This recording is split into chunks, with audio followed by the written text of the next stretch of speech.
Did you ever read a memoir that made you experience deep sadness as well as sheer joy?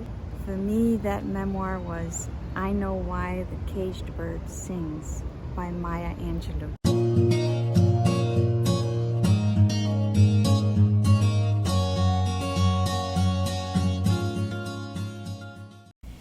Hi everyone, welcome back to my channel. Today we are talking about I Know Why the Caged Bird Sings by Maya Angelou. This is a memoir that follows Maya Angelou from early childhood into her adolescence. At a very young age, she and her brother were sent to live with their grandmother in Arkansas.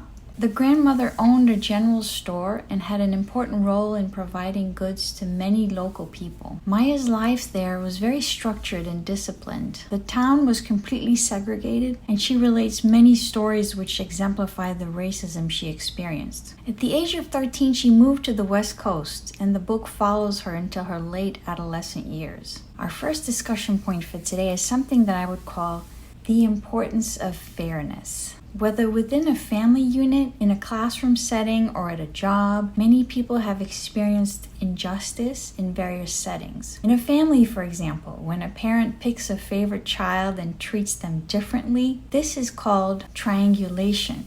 It pits the siblings against each other, and it is a toxic dynamic. For Maya Angelou, the concept of fairness and justice must have been at the core of her coming-of-age struggles, as she was raised in a segregated town with a complete power imbalance and horrific racism. She describes a teacher she had when she was attending high school in San Francisco by the name of Miss Kerwin. Allow me to read her description of Miss Kerwin's classroom. This is on page 213 of my edition. Where some of the other teachers went out of their way to be nice to me, liberal to me, and others ignored me completely, Miss Kerwin never seemed to notice that I was black and therefore different.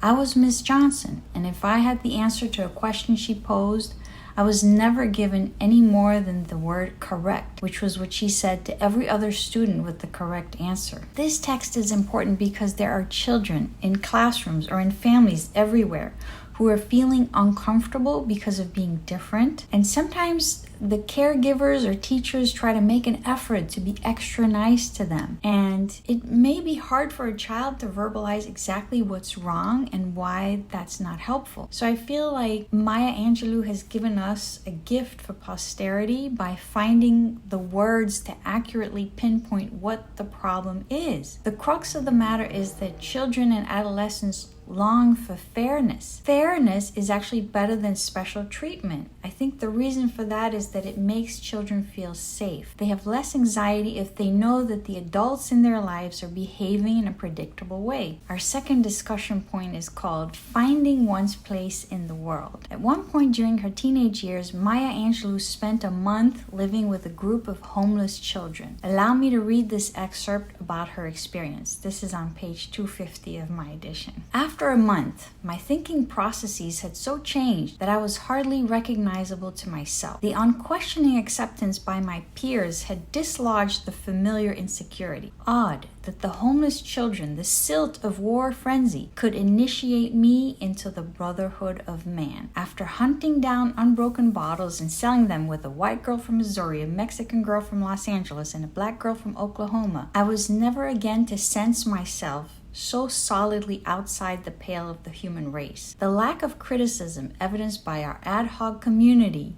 influenced me and set a tone of tolerance for my life. This community she was a part of was infused with a sense of cooperation and taught her what society had never taught her, which is that we as humans are fundamentally the same. This led me to reflect on how we could learn from these homeless children and focus more on cooperation than antagonism in our lives. I was amazed to think that Maya Angelou had stumbled upon such wisdom at a young age. Maybe that explains the title, I Know Why the Caged Bird Sings. Some people may be in a cage, so to speak, feeling constrained by all sorts of hardships in their life. Yet, if they can feel connected to their fellow humans, they can still experience joy. Let me know your thoughts in the comments. Till next time, happy reading!